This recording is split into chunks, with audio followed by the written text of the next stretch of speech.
Welcome back to more Panzer Dragoon. We're gonna keep shooting some stuff. It's the whole game. Why not? That is the whole game. And you're right. These the loading time, we didn't talk about it, but yeah, the Steam version for loading times is way better. I will just let you all know that now. I do have to say, I held my tongue during part 1, but I can tell that somehow, Stefan, you didn't get the patch for this. Did you record this when it came out? No, I recorded this actually fairly recently. So Oh. yeah, I didn't is there was there? But yeah, because it was a few months ago. There was a sale, and I think it was I think I got this for like $15-20. This is $15-20 Canadian, so it was even cheaper for you guys. So I was like, oh, that's like no, because I remember because I wanted it for so long. I think it was like regular price $30. So like, is it worth it for that? He's like, I don't know, maybe for a price drop. And then I saw a price drop. I'm like, sure, let me get it. No, you asked for the thing and it gave you the thing. Yeah. I'm too familiar with this remake, but I can tell because of like the way your dragon's filling around and the loading times and stuff. That stuff did get patched out to be better on the Switch version over time. I don't know how you don't have that, but it's really funny to me that you don't. I'm confused, so I've now that you mention this, I kind of want to go back to and kind of look at the game and be like, okay, what is there a patch? Yeah, because there was no download for anything. I just downloaded it straight up. So like, I don't know, what did Mr. Nintendo? I was holding my tongue too, because I know again, not to bring Balin up again, but like the Switch version of that was terror bad, like not bad, not terrible, terror bad, like all of it as terrible as it gets. Like, and I was noticing with this, like again, Steam, like it way quicker, way smoother than the Switch version of this. So Yeah. I mean, it is easier to update something on your computer versus console. So it's probably part of it, but I guess there's not too much to talk about game like mechanics wise, but I guess kind of the thing I think it sets the game apart. Again, there's only all the buttons basically shoot, except for on the Sega Saturn it was the shift buttons, but the trigger buttons now, those are what you can literally panzer around the screen. You can look at, you can see in the top right hand corner of the screen, it's like a radar. The dragonfly in the middle is obviously your dragon, and where the V area is where you're looking at right now, and you hit those shift buttons or on the Saturn controller, or obviously for these things, your trigger buttons to pan around and see different sides of the landscape, which I think kind of set this apart from a lot of rail shooters. There really wasn't any ones that were like doing stuff like that. Really, I can't think of any of them that have done it outside of Panzer at this point. Most of them either have a top down, or you do something like in Star Fox where it's like an all range mode, or like where you can like loop around or something like that. But otherwise, you don't get to see what's to the left, right, and back of you. You just kind of shoot what's in front of you. It's kind of cool that you kind of have to be looking in all four directions and keeping an eye on your map and when things are coming out at you. I think I always thought it was an interesting design. The main one I can think of that also did it, and I've actually been wondering if you played this also, Crimson Dragon on the Xbox One kind of did it, but that's mostly because it's basically from these people. Oh, Isn't I it wonder like if trying it's to be like successor. a spiritual Yeah, like I successor? looked into it. I never played it, but I did look into it. How it's like, it's by the same. It's literally by the same directors and creators and stuff. Yeah, this is Crimson Dragon is basically like the Road of the Sass Soldier. Yeah. Yeah. Wait, I got it. Panzer Dragoon, more like pre-patched Dragoon. There we go. There it is. But wait, isn't it because like they tried to go with Armored Dragon? Like it's meant to be like a translation from Japanese to German to English, and so it just kind of you just sort of get that Google Translate train where you're like, oh hey, there we go. It's cooler than if you had tried to do a translation one way. We got stuck in German, and we just kept it at Panzer. Yeah. And Dragoon, because it sounds... They even literally said, well, Dragoon sounds cooler than Dragon, so we just made it Panzer Dragoon. They were Yeah, right. it really is just the easiest thing of like, oh, you want to like say like a thing for dragon, but you want to make it like it's Dragoon because it's like dragon, but it's like you're doing like Dragoon because you're like shooting like a Dragoon. So it's like, oh, it's symbolic, it's thematic, it means a lot. Which is so weird because like you don't see like Drake get used as much, even though like that kind of comes from the same root there as well. And I know like Wyvern's just never taken off in the Western spoken world. So like I feel like also Drake has been a lot like more seen for ducks as well. So that also doesn't help. I could tell Drake isn't used much here because I thought you were talking about the musician, and I was like, "What the fuck?" Is that? That's what I was hoping for. I was hoping there would be at least some confusion there, because again, it also leads into that. That's why we see. Yeah. That's why Dragoon is the preferred not dragon word for dragon. See, I played Magic the Gathering, which they have dragons and drakes, so... Right? Like, I've just played too much, like, Shin Megami Tensei, so it's like, oh, hey, look, go up, a Mesoamerican form of dragon. Like, no, thank you. There's too many. I know this is pre-recorded, but... So, I guess it's probably explain this to people that don't know. So, not only do you pan it around the screen, like right now, where those propellers are, even on where your dragon is on the screen, you have to go around. Like right there, since it was low, he had to be up high. Now it's high, he should have been low. He should be high right now. Won't get hit. Go down low, you won't get hit.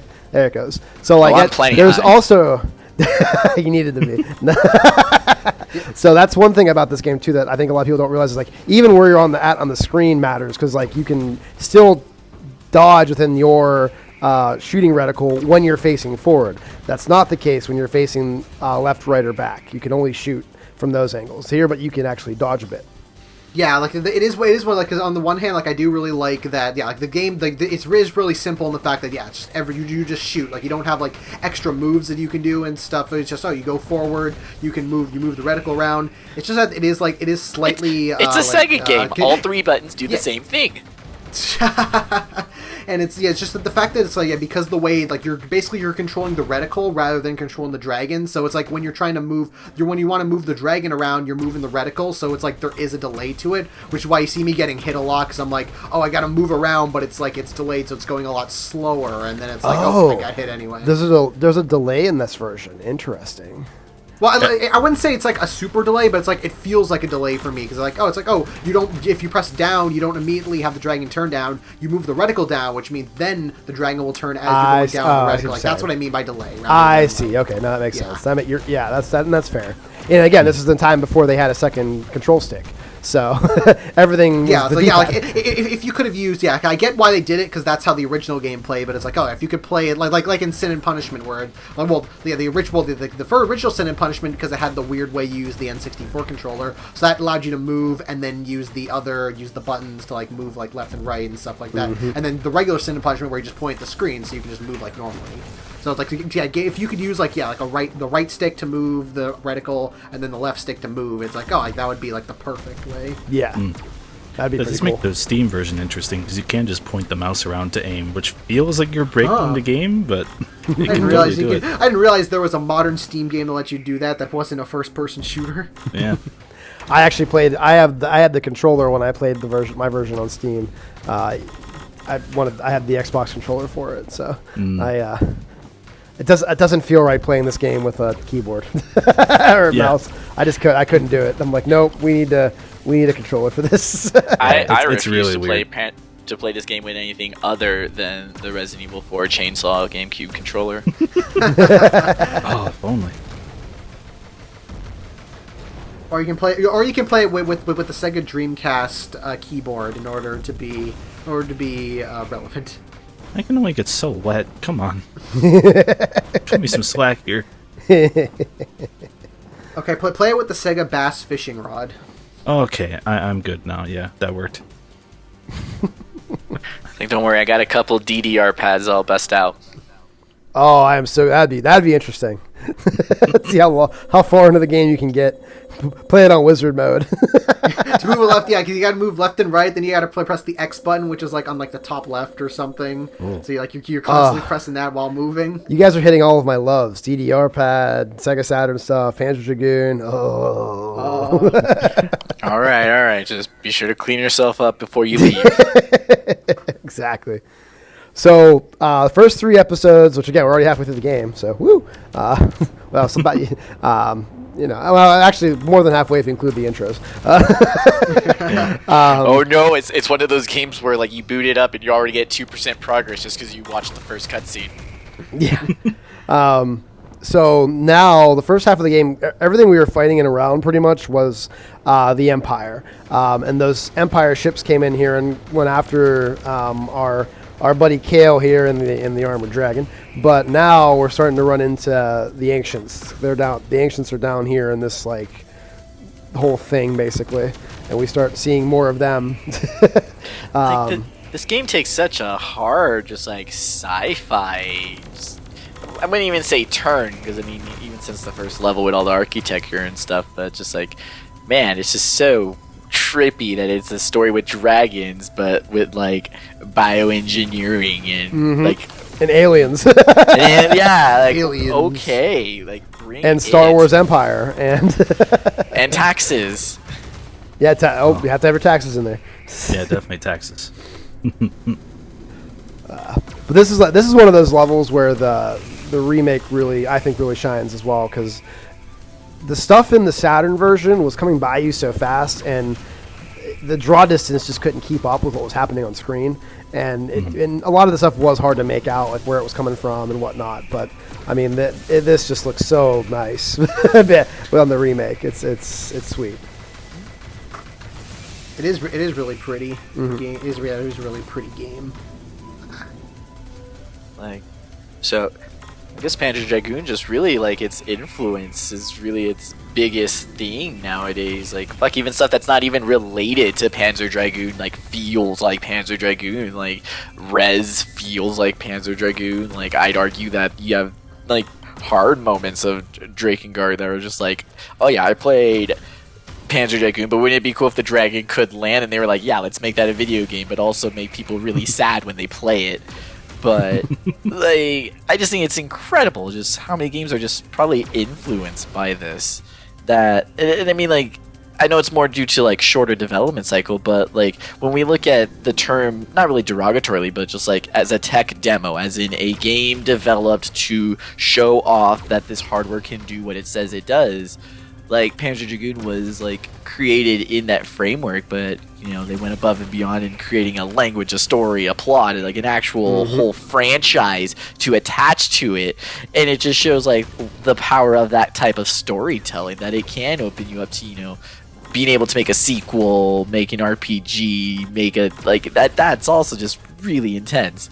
That you start off with just, hey, make a game where you go pew pew, and you're like, okay, here's my pew pew game, and then all of a sudden you can make a whole ass world out of it. So have you ever played the second game, Zwei? I haven't played it, no. So the second game, it's the same structure as this one mostly, but what they do is based on how you perform in the level, and there's also the concept of pathways that are added. You can take your dragon down different routes and go different directions, and even take on sometimes different bosses. And based on that and how well you do in the level, your dragon evolves as the game goes on. And you actually start off the game. Yeah, you start off walking, don't you? Yep. You start off as a baby. Basically, you're riding basically a baby or a dragon on the ground. And then each level, as you complete stuff, you get stronger and stronger. He starts flying by the second level. You know, it gets bigger, all that kind of stuff. Doesn't change like your movesets or anything like that. Just like it's all cosmetic. But again, just I think the sequel came out a year later or something like that. And the fact that they were able to get all of that into into a rail shooter too, I thought was pretty cool. And then obviously with Sagas is a lot bigger game, so it's all about where you're going. It's an RPG, but then Orta took that even further. Like there's lots of different pathways, and even again completely different bosses and things you can take based on which route you take, all that. So it was ambitious for what they were doing. I want to sing the second game's praises a little more too, because like the first game, it's a 4x3, like 15, 20 frame per second game. Looks pretty good for the time. But the second game is like a solid 30 with 60 frames per second cutscenes.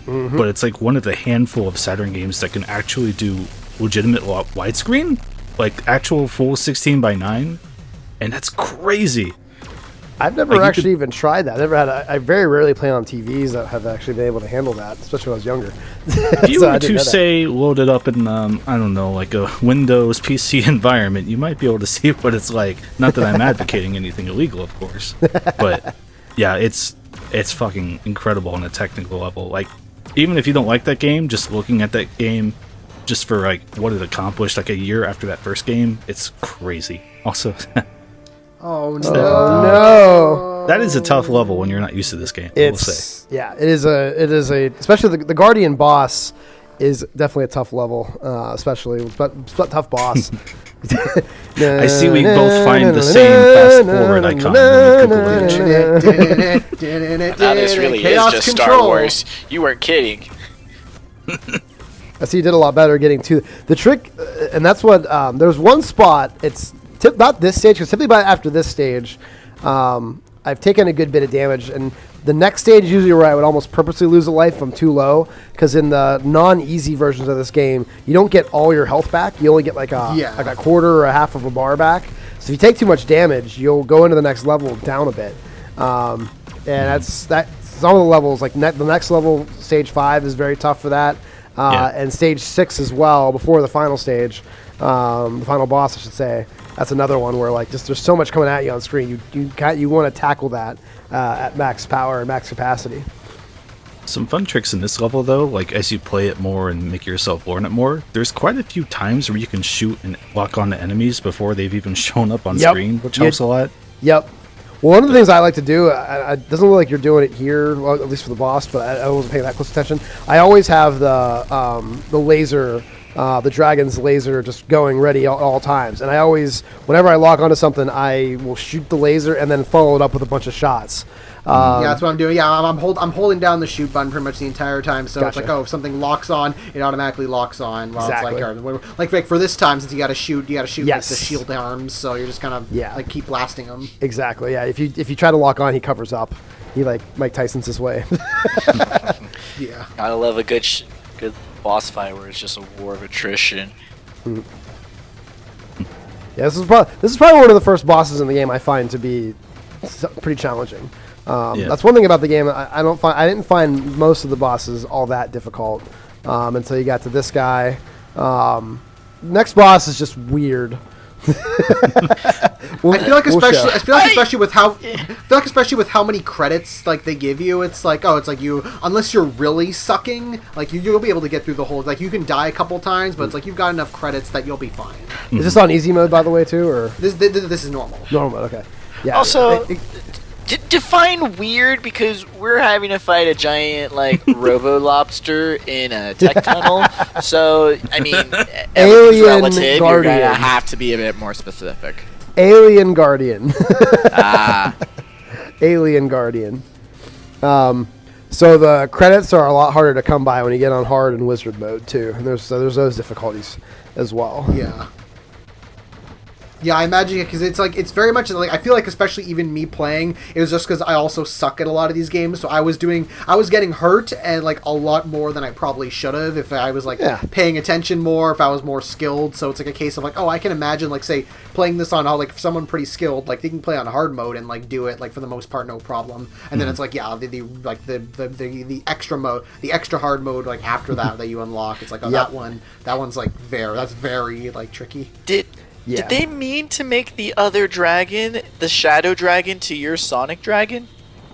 Like, color-wise. I'm just saying. The Shadow Dragon. This is a pre-Shadow world, so... It is a pre-Shadow world. That's where this I'm like... this is a world where Sonic Extreme still could have happened.